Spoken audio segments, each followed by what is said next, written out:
CBC News has learned Health Canada will not allow the use of a rapid test for COVID-19, even though that test is made in Canada and being used elsewhere. Let's go to John Northcott with those details. John.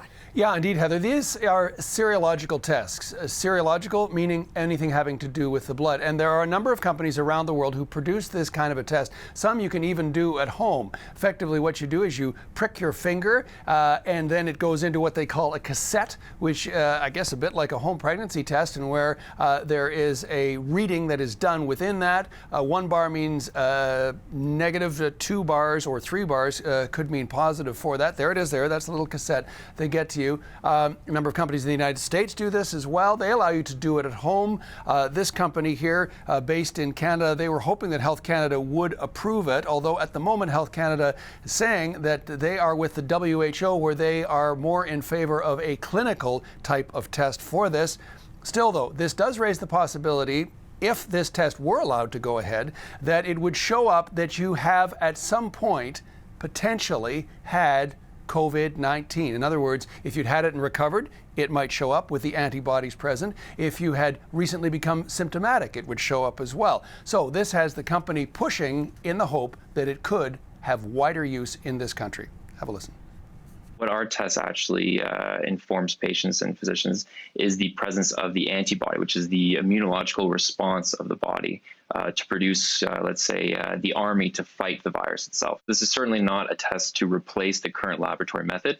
It's a test to be used in conjunction with the current laboratory method.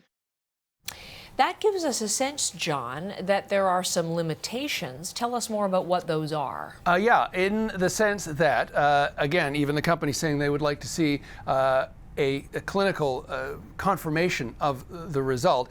The idea being that if you are potentially positive and yet have not developed the antibodies yet, you might not show up on this test.